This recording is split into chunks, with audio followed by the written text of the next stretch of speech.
Hello and welcome to another great edition of Beyond the Hype. I'm Alfred Edmond Jr., Senior Vice President and Executive Editor at Large at B.L.A.C. Enterprise, and this edition of Beyond the Hype is brought to you by Explore Ashville.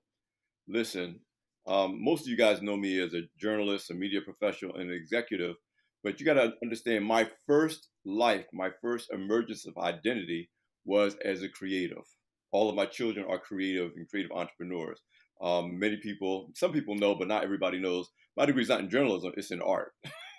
And I'm really passionate about arts, culture, the protection of our culture, the expansion and promotion of our culture, and culture as a legacy for future generations. So today we have a perfect guest to have this conversation. Please welcome to the show the co-owners of Noir Collective AVL, and that's Alexandria Monque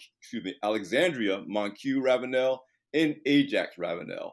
Welcome to the show, ladies. Thank you. Much. Happy to be here.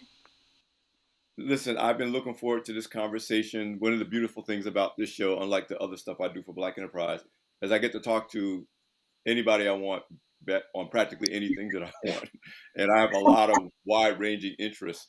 So I want to start this conversation with, which I found fascinating, which is how you describe your mission of Noir Collective. So first of all, talk about what Noir Collective is, and talk about this mission of Black liberation through arts, culture, and knowledge. Mm-hmm. Ajax, you want to start? This is your story that I've been following. Oh my goodness. Well, Noir Collective is a boutique and art gallery, which is home to we have 20 plus Black artists and entrepreneurs in our space, located in Asheville, North Carolina. One of the unique things about our space is that we are a boutique and art gallery with a mission. We are always looking to uplift our community, our Black community in Asheville, and give the people who are currently living there and have lived there for a long time, or have been experiencing Asheville in the way that we have been experiencing Asheville, to create a space where we can build our economics together. So that's the spiel. We're also located in the historical Black-owned business district. So the area that we're located, we're housed in the YMI Cultural Center, which is one of the oldest still running African American cultural centers in the U.S. I always have to give that little shout out to them, because the space that we're located in is a historically thriving Black community that has dealt with the gentrification and urban removal, as we call it. So we're not represented in that area as much as we once were. So we just love to highlight the people and the beautiful work that's already there. Alexandria, you're a native New Yorker. How did you end up in Asheville? And talk about your journey to what you guys are doing.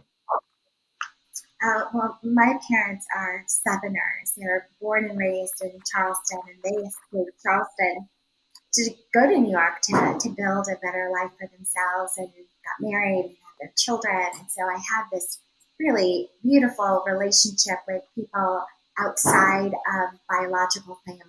So my mom was like this cultivator of community. And so I learned, and not because she taught me, just by example, that it's really important to have people around you in order to move through life.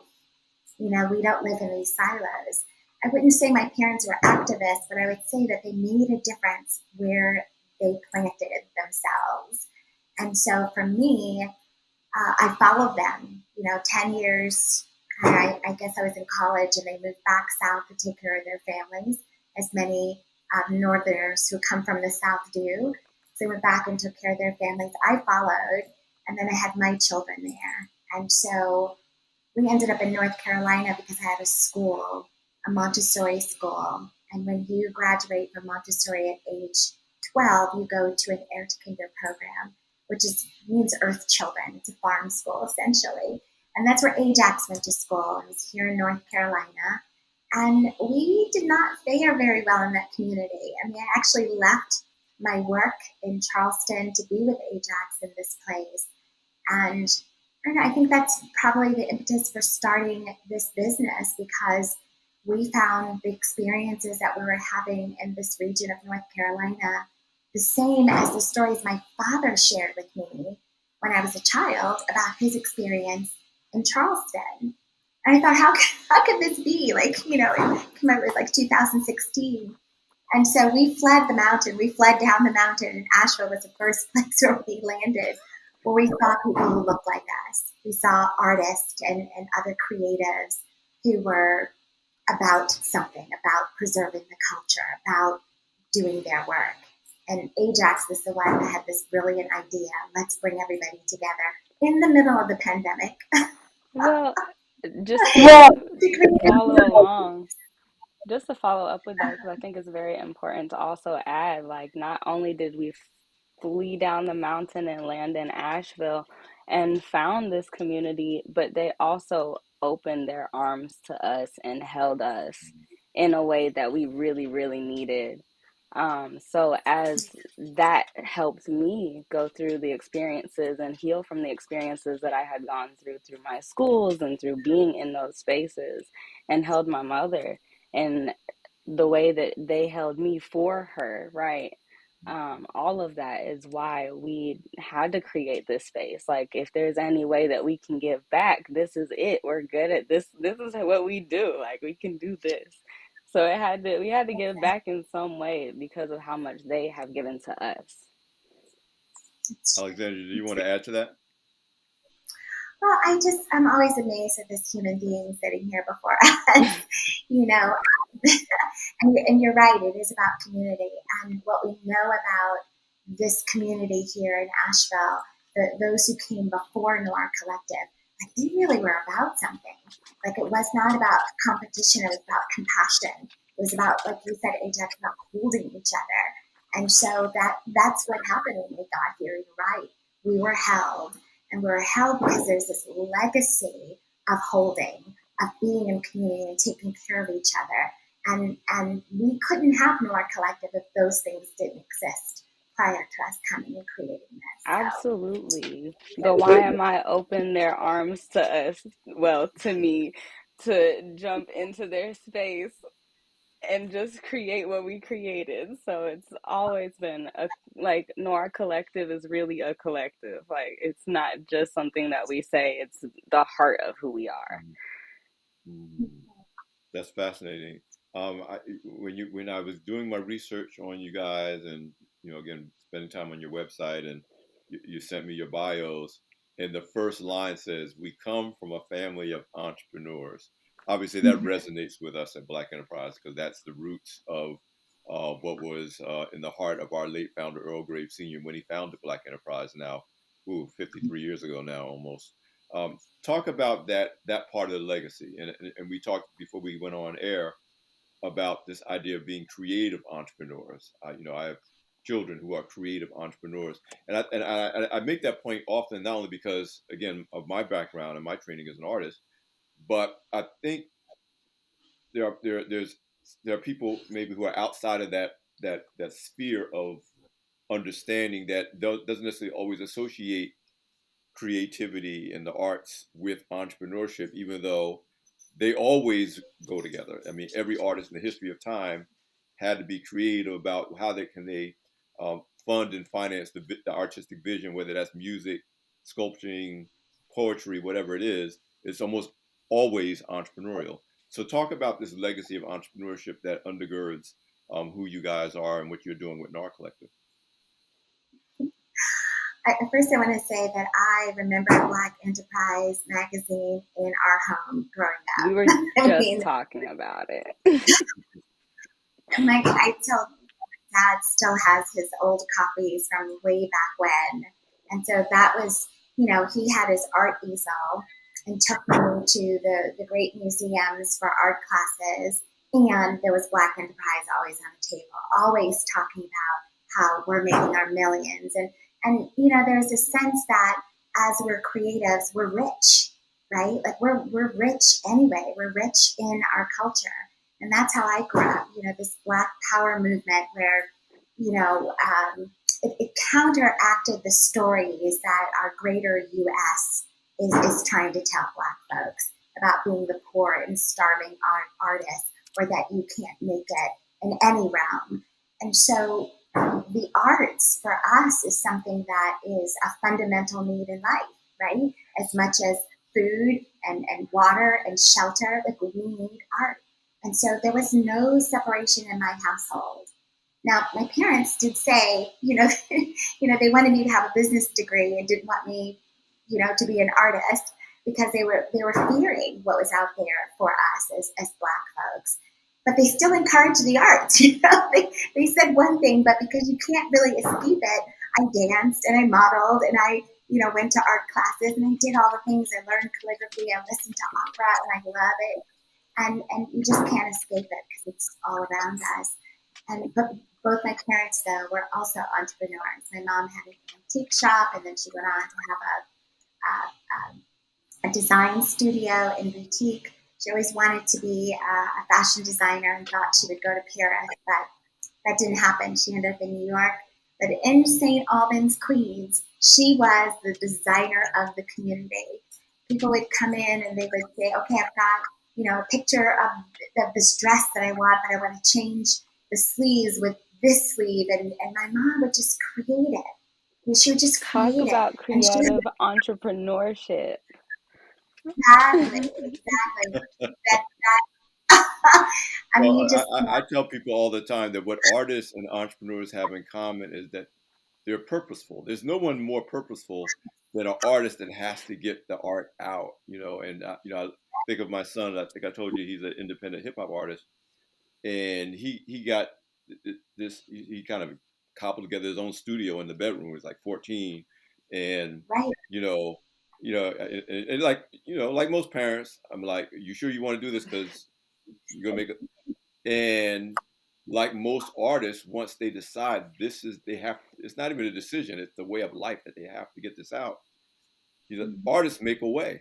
They make a way. Right. And now he's married, he has a young son, my first grandchild, and they're doing fine. And he has this kind of day job working, and then but his real work, his real life, what brings him joy, what brings him passion, what brings him purpose is what he's doing when he's producing and doing his music and selling his merch and doing all those entrepreneurial things that makes his business, because he's like, I'm in the music business, this is what I'm doing as a Right. business, but it gives me a platform for the art that I'm so committed to, that's committed to me. It's like I didn't commit to this, so it committed to me, and I got to serve it. Absolutely.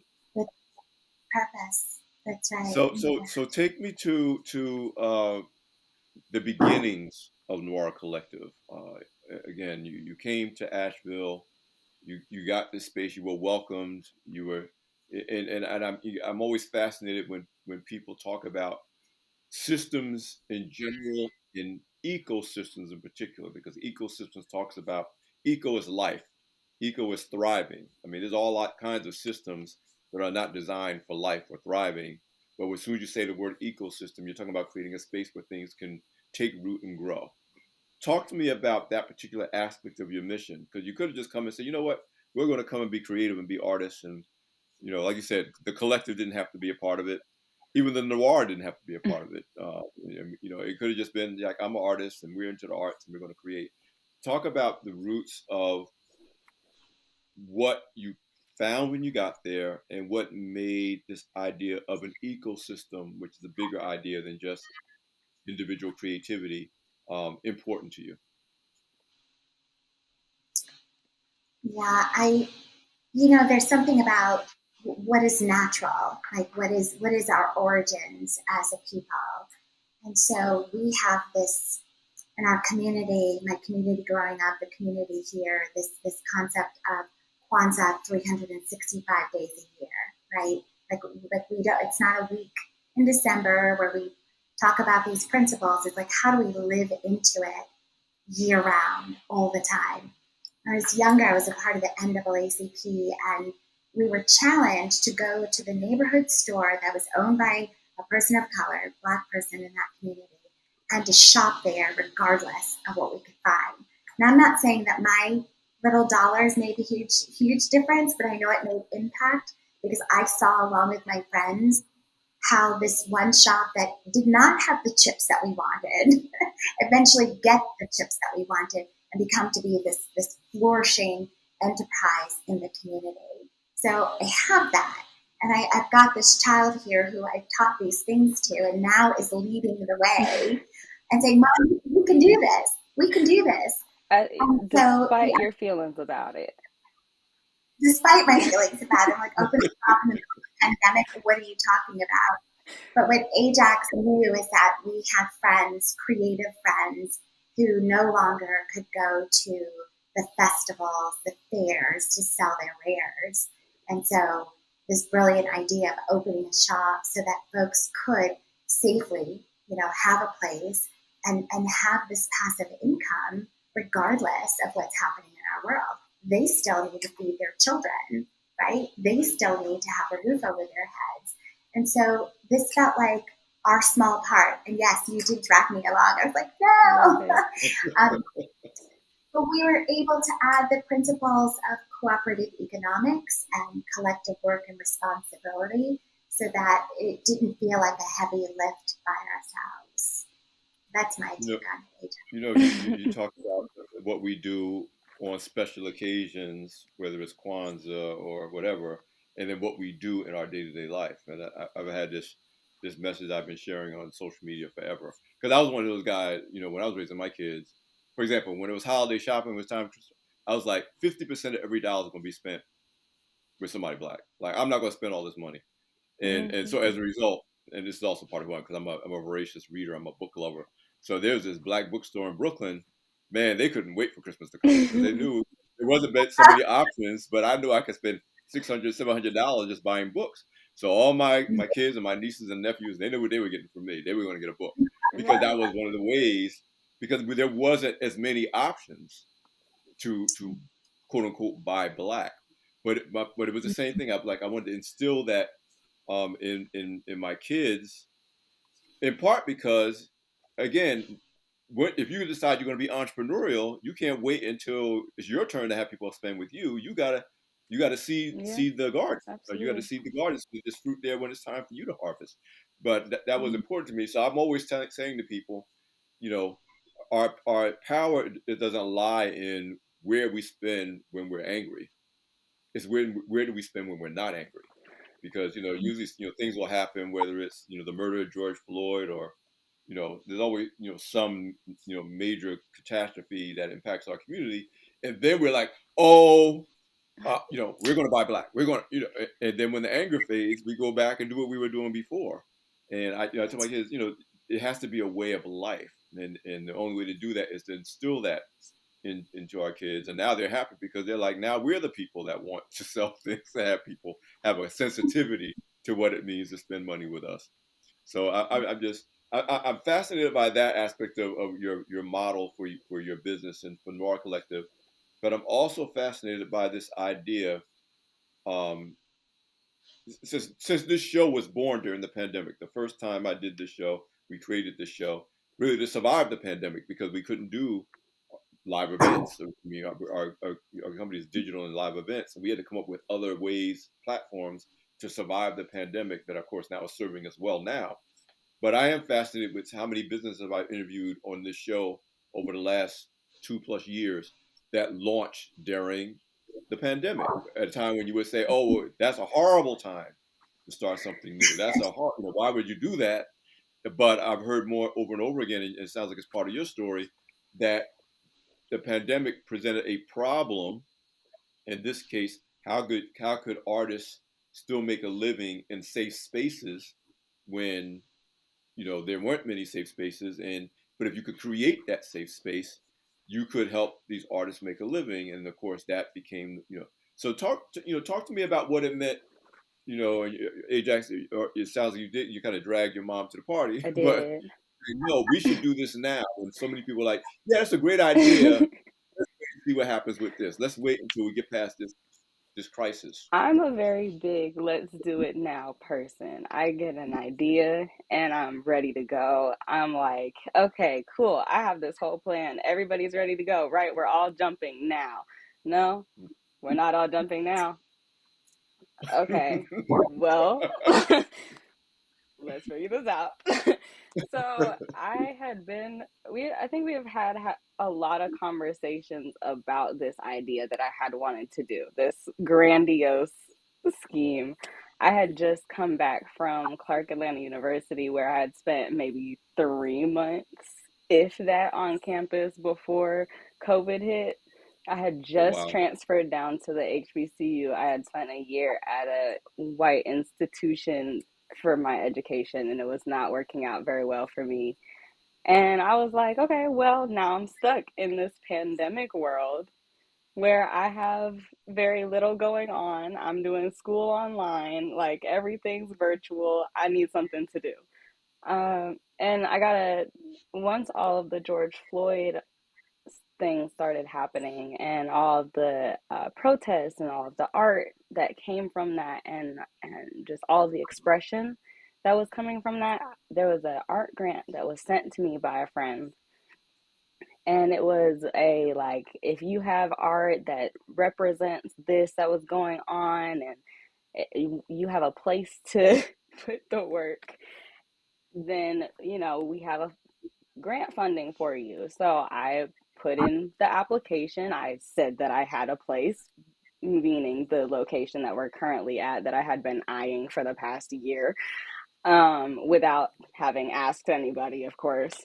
I was like, I have the location, I have everything I need. Cool, I'm doing it. And gratefully, I have a wonderful relationship with the previous directress of the YMI Cultural Center. And she was just like, what are you doing? When I brought it to her, because I was like, so I kind of already said that you said that I could do this, but I'm coming to actually ask you now. So we had a conversation about it, and she was absolutely open to me being in the space, and I was so excited. But I was looking at the space, and it's just so big, and I was feeling so overwhelmed. And I also was remembering all of the things that have been instilled in me my entire life, and I was just like, this space is like, how could I have this opportunity? Because this is also a conversation about opportunity when we talk about power and the ways that we have influence over situations, right? So I had this wonderful, beautiful opportunity. And I was like, how can I share this with other people? So I started sending messages on Instagram, and I started talking to all types of people. Oh, goodness. Okay, so I started reaching out to people on Instagram, and I literally ran to this one girl on the street, like literally ran into her on the street, and she was like, oh my gosh, are you the person who's putting together the art show? And I think, well, I did it in like a week. By the end of the week, everyone had brought me their pieces, like from these big Oh, pieces to these wow. small pieces, all different types of art. There was sculpture, there was everything. The people who had originally given me the grant, they were so gracious and so excited about the opportunity that they gave me more funding. So I was able to get each individual artist a little something too. So it was just such a beautiful opportunity and experience to share that it just kind of never came down. Wow. Wow. Wow. Alexandria, obviously our focus at Black Enterprise is multi-generational, that whatever we have to do is to be multi-generational, that it's not real wealth if it's not multi-generational. No matter what you accumulate in your own lifetime, no matter what you experience, no matter what success you have, what title you got, that the real impact is multi-generational. And I bring that about because as I get to see you and your daughter, um, uh, I have this thing about, and my oldest daughter fits this, so I'm going to bring her into the conversation. But um, one of the values that we say at Black Enterprise that you could tell when we think highly of a person is when we say, oh, they have a real high say to do ratio. Like, oh my God, yeah, they have a high say to do ratio, which means obvious. If they said it, you could pretty much just bank on it. It's going to get done. Um, It's and a lot of the mentors mentees I mentor, and my daughter fits that. I learned very early on when she was like 4. If she said she was going to do something, it's not an if. It's not a It's not a someday. It's like, get out of the way. I don't really need your yeah. permission. I might need your forgiveness later, but I don't need your That permission.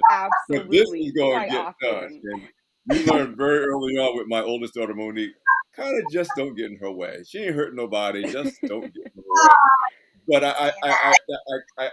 I see when I see that aspect in entrepreneurs, and I'm the person who deliberates. I'm a thinker. And Yes. part of the challenge of being a thinker is that some thinkers never stop thinking. So they need a doer in their life to say, that's a great idea when you're going to do something. So just talk to me about what it means to have this multi-generational entrepreneurial partnership with a person with a high say to do ratio in your daughter. Oh my gosh. But good thing I know this about Ajax. And have. And well, because history of doing, and sometimes doing without thinking. Like at our school, we had this chicken coop, and we I all know what you're knew talking that about. we needed to upgrade the chicken coop, and so we were There talking was a about it and hole. planning. I'm a doer too, but I'm a thinker and a doer. Ajax was so tired of us talking and A planning, chicken had making died. sure Jackson went out there and tore apart the chicken coop. And we all had to jump in because there were still some chickens left. And we had to go and get the supplies and build the thing. Now And it's they, off. you were, Now we have to fix it. and you were absolutely right. And absolutely right. I find that sometimes, like, my mother comes out in me. And so when this idea came up, I was like, are you sure? And really, that kind of doubt. But I was thinking You about also how. had And told here's me the that you thing. never were going to do it. I did say that. I did say to you as a delay because I wanted to slow you down. So Delayed is not denied. Delay is not denied. I get what I I want. crafty Ajax is. Ajax is like, Mom, well, how do you do this? And Ajax knows I'm a doer. And so I'm like, well, let me show you. And then I'm like, now I'm doing it. Now I'm in it. Now I'm It's invested. been And they got 21 years. You would think that it wouldn't work anymore. But here's the beautiful thing about all of that for all of us and our culture, to get back to our culture, particularly as Black people. And this is true for both artists and entrepreneurs. We know as Black people, we often have to start with where we are with what we got. Hmm. We're not going to have all of the ingredients. We're not going to have all the experience. We're not going to have all the capital. We're not going to have all the relationships. But we just got to start with where we are. So we know culturally, but whether it's artists, you work with the materials that you have. I'm a self-taught artist. It wasn't until college that I actually took actual art classes. Everything else was me saying, you know what? I think I need to be using this. I need to be that's what I need to do. And my mother quickly got in line and realized all I wanted for a birthday and Christmas gifts was paint sets and art supplies, and that's all I wanted. And if you didn't get that to me, I mean, I'm looking at it. I'm not going to go and show it to you, but I got these cardboard portraits of myself and my brother because I used to do self. I didn't have models, so I drew myself every year. It's like Right. every year on my birthday, I draw myself. But it was on the back of mm, some poster board that I found someplace because we didn't have art supplies, and so I say all that to say that I know so many stories of both Black artists and Black entrepreneurs who are like, no, I didn't have all the connections, no, I didn't have all the capital, no, I didn't have the ideal situation, but I had to start with what I had and just go because that's what we do. That's what we do as a culture of people because we often aren't going to have everything that we need to that we think we need to do what we need to do, but we have to step out on faith and go ahead and do it. Alexander, are you Absolutely. about to say something? well, I was just thinking how beautiful that is because you're right. There are so many stories out there. We work with what we've got. And I think the piece of that that's connected to the liberation, the Black liberation, is the community, right? Like my mom could not have done the things that she did if it wasn't for the community that stepped in and helped to take care of us and raise us, right? And so if I'm meeting an artist and they've got to make art, we're thinking, okay, we've got a shop, but what else do you need? what else do you need in order to make it, so to speak, so you can focus on your art? Do you And it remember takes all of it. one of our Mm-hmm. first art shows? The girl that ran into me when we were doing the art show, she was a new artist. It was her first time having ever hung up art anywhere. She came to us with her art pieces, and there was no wire on the back of them for us to actually hang them. So one of our more senior artists, who my mom said good luck to me when I was trying to get her in on our little art show, impromptu art show at that. But she was there and she was like, "Oh, let me just show you how to do it." So they sat there and they wired the art together and we all hung everything. So it's just having the that just happens so naturally and so beautifully around us all the time. It's like, how can we not be the way that we are? How can we not do something like this? And also to shout out my mother a little bit more, like, this is what she taught me to do. I don't know anything but this. I watched my mom be an entrepreneur. I heard all the stories of my grandmother being an entrepreneur. I've been around it my whole life. They encouraged me to, my grandma taught me how to sew when I was like 5 years old, and my mom and my grandma marched me to the what office was it to go get me my first business license when I was 8 years old.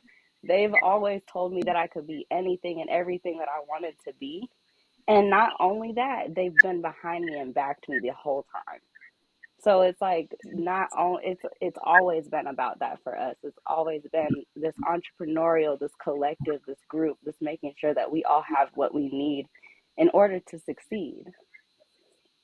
You know, I Yeah. want to circle back to this whole thing about the power of the collective because and because often when we think we don't have enough to do what we think we want to do, it's because we're only thinking about what we have on our own two hands, or what Exactly. we have in our own head, or what we have in our own bank account, or what we have in our own house. And we think, oh, I don't have all those pieces. The beauty of the collective is if you put the idea out and then you find out one of the things we say about Black Enterprise conferences and events, which is, what drives our business today, is that our goal is to get everybody in the room because everybody in the room has a piece of the puzzle that somebody else in the room needs. But Absolutely. if we never get into the same room, if we never operate as a collective, all we think is, I got this useless piece. I don't. It doesn't go with anything. I can't get anything done with it. I don't have enough. And so I am fascinated about not only this being the name of what you do, but it's core to the foundation of how you do it. And that example of the artist needing wire to hang their picture is an example that artist was going all along without it, and all they had to do was get with two or three other people, and it's like, oh, that's what Exactly. you need. I got you. Exactly. That's right. Right. Yeah, we Tell, belong tell to a me, community tell that me. covet. I'm sorry. Say that again, Alexandria.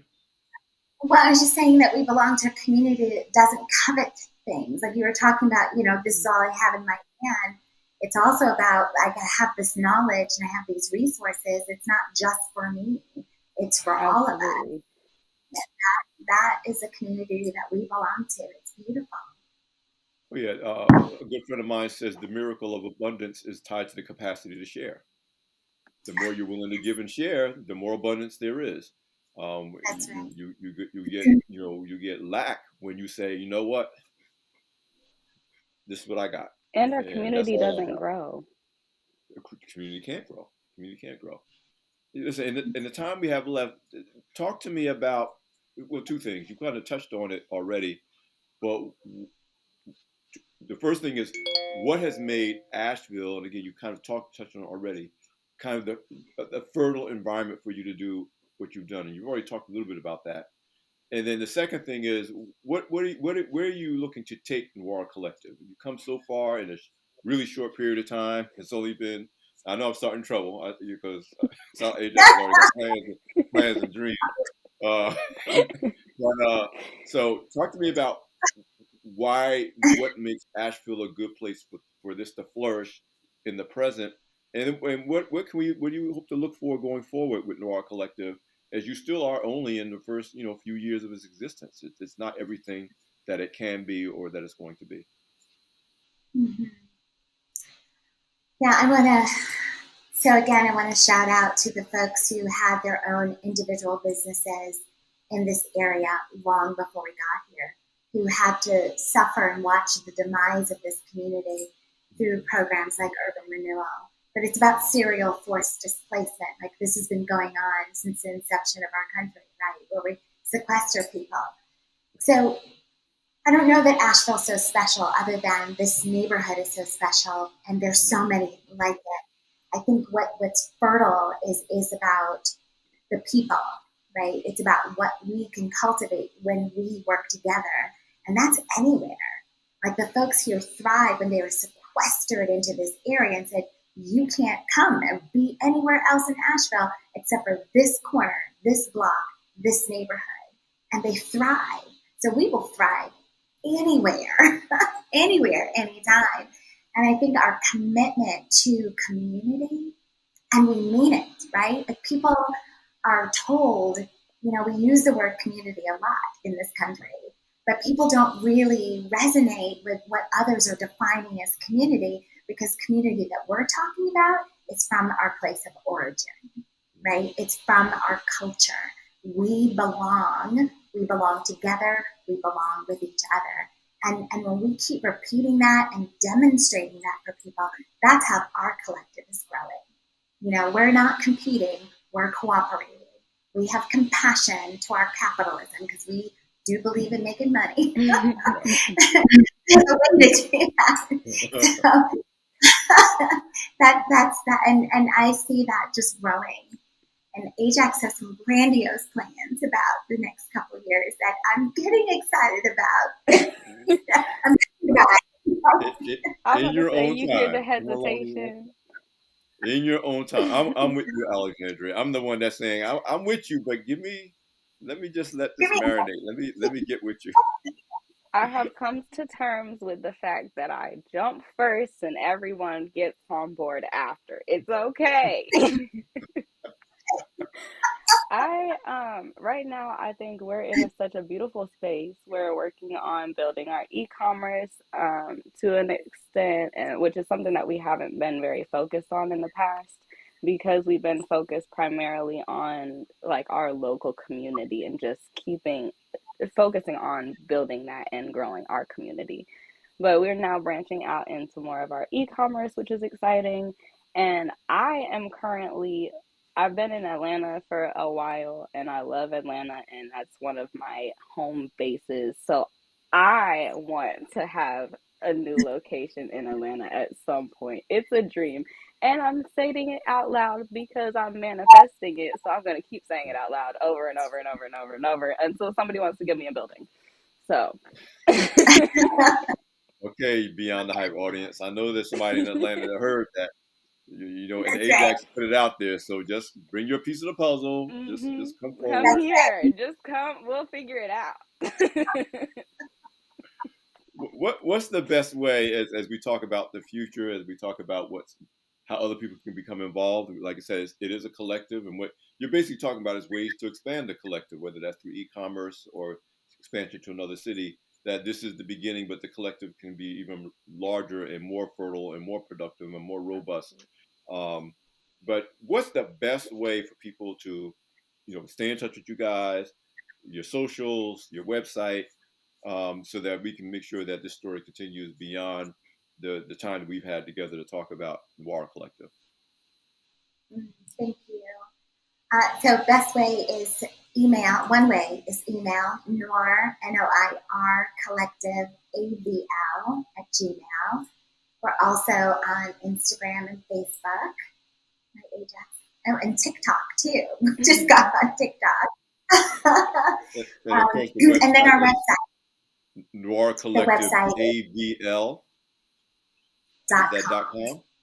Yep. Yes. AV is in Ville, value, victory. Yes. L is in love. .com. Yes. Yes. That's right. Oh, my last topic. I won't call it the last question, but last topic is about the health and wellness of us and our culture. Um, that again, often in our society, culture and art is taken for granted. Um, yeah, when I told my family that my degree was going to be art, or that's what I was going to go to study, and I came from a working poor household in a working class community. I wasn't the first person in my family to go to college, but I was one of the first. But more importantly, because I was identified as academically gifted at such an early age, of course, they had all the traditional stuff. He's going to be a doctor. He's going to be a lawyer. He's going to all of that. And my late paternal grandparents. I'll say this about them now; they've gone to glory. But the whole time I was in college, they literally couldn't bring themselves to tell people that I was actually there for art because it just seemed like Oh, yes. my grandfather's like, "You already know how to draw. Why are you going to school for that?" you know. And now when I graduated and they were very proud of me and they finally said, "Okay, that's what his degree is in." But I speak to how often, on the one hand, we say we celebrate culture, and in our case, Black culture. But on the other hand, Black culture is often undervalued. Black creators are underpaid or exploited. Um, um, Black culture is appropriated and misappropriated. So again, to the foundation of your mission, I have my own strong opinions about it, as you could probably tell. But how important it is to have um, institutions like the Noir Collective to not only create safe space for Black art and culture, but to champion its value and authenticity to larger society, not just Black society, to larger society, to world society. Whether you're talking about, I'm a patron of the Harold Washington Cultural Center, which is a Black-owned nonprofit cultural center and theater in Chicago. They just did this big thing celebrating Nina Simone's birthday, and that's what they're about. Like we have to celebrate, protect the value and the contributions of the culture, not just in the community that we serve, but in the world as a whole. So in broad strokes, talk to me about that aspect of why, and I'm going to say it based on my own belief. Noir Collective is critically important beyond just being a nice place to go once you go to Asheville. Hmm. I love the concept of celebrating our culture. I also love living our culture, right? Yes. And so what happens when we shift that is that we make room for more. Like we're living and being and doing as our culture is, like what is innate to us. We can also be about the knowledge and the education that we need in order to survive and thrive in the society and how it's designed, right? There are a lot of things we can't change about the greater society. There are things that we can do to make sure that we're educated about what's going on. Yes. And so, Noir Collective, like white folks come here all the time. People outside of our culture are always in here. When they come, they get knowledge. They get to have this opportunity to get in touch with their own culture, the things that their ancestors gave up in order to live in the society the way it's designed right now. And I find that when having these conversations with people about what is your culture, where do your people come from, and how are you reflecting that, then there's this opportunity for you to be inside of yours instead of inside of mine and appropriating that as though it belongs to you. Like, you got tribe in you too. Let's talk about that. Right. I also want to jump So, in and say, like, for me, my household was a household of education and making sure that we knew all of the history and we knew all of everything from our perspective and not just the perspective that's taught broadly. And I was over here drawing portraits of black teachers from forever ago and all types of stuff for my little assignments at the house. Just so that we made sure that this information was in our lives. And I say this because in a world where I see our history is continuously being suppressed and not spoken of, and we can't even talk about our history in schools anymore, which is crazy because our history is American history. So So just, I feel like we are right now in a position where we really have to preserve and protect our culture and our history and everything that we are. And I think that that looks like spaces that look like us.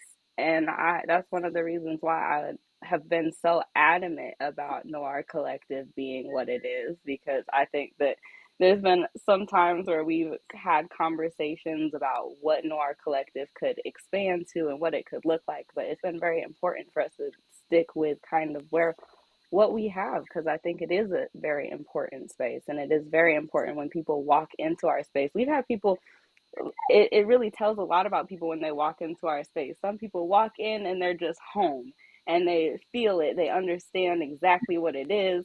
They're like, yes, this is everything I've needed for the past 48 hours because I've been in Asheville for like 2 days and I have no idea what's going on anymore. And then there's the other people who will walk into our shop and be like, whoa, what is happening? Right. Because there's no place like it. Exactly. There's no other I place can't in wait to check it out for myself, to be honest. You I have already got to. Yes. reasons to come to Asheville. I've been in North Carolina many, many times. I used to do stuff at Duke University, and so, but I've never been to Asheville, Mhm. so I got to fix that. The last thing Yeah, I want you guys to touch on, and it's something I'm passionate about, is and it just goes to culture and the way it's passed down and how early we get exposed to it. So I am passionate about children and culture. I'm really passionate about that. Um, uh, one of the rites of passage I did with all of my kids. So I had this. People always like, why? How come you can take your kids anywhere and don't have to worry about them? And I was always like, well, I don't tell them what to do. I show them what to do. And so we had like a rite of passage, you know. But one of the steps in the rite of passage is when they turned 4, that was their first time they got to go with me to a museum and learn to look but not touch. And they give me their opinions about what they were looking at. What do you think this painting's about? And what do you think that sculpture's about? And is that you like? And it was part of it was about helping them to learn how to be in spaces. And part of it was yes, them having a deep appreciation for culture before they got into school. You know, and I'll raise my kids in public school in Brooklyn, um, and I always emphasize it's the importance of laying a foundation for cultural appreciation before they get into systems that necessarily are not going to honor their culture, their heritage, who they are as Black people, Black girls in particular, who are they as people of color, so that people are like, oh, what about what's happening in Florida? I said, I'm concerned about it, but it's not the right, first time we've been trying to be written out of history. When I went to school, there was no Black history in my books, so they're just trying to go back to what it was. But I have a deep cultural appreciation because those seeds were planted before I got into Absolutely. school and into systems. So I just want to get just your take on what you are doing or plan to do for little kids who, in terms of exposure. And if there's not anything, you know, children's programs, that I just think that is so important because it almost inoculates us from the drama that we're going to face later on when we do matriculate to systems that we have to go through, whether it's Absolutely. a right. school, corporation, or whatever. Just give me your thoughts about that in terms of future focus. Yeah, I think Ajax and I were chuckling a little bit because when I had my school, all the children, like we always went to the museums, art galleries, and I've been doing that with my children since they were babies. It's because it's fundamental in my own life. And it was to the point where everybody had to go find a painting they wanted to talk about or dance to or emulate or tell me what the person is saying in this piece.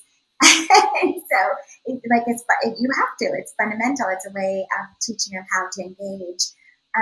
We're such a novelty here that we are a stop for school groups. Like we have school and tour groups coming all the time, and we have like a little bit of a children's gallery in the front where we hang our paintings low, depending on the artwork, so that when young people do come in, they can engage at their eye level, and there's something hanging above for the adult patrons as well at their eye level. So we're not wasting any space in this way. And we've got our children's books. We did a story Ajax, time. exactly, story time, book by Black authors for Black children. Like, bring the children, bring the children. The beautiful thing about exposing children to art is they usually get it in a very intrinsic way that older people and adults don't, because we already got all kinds of filters and judgments about what we're looking at Right. that keeps us always from enjoying art the way we can and should.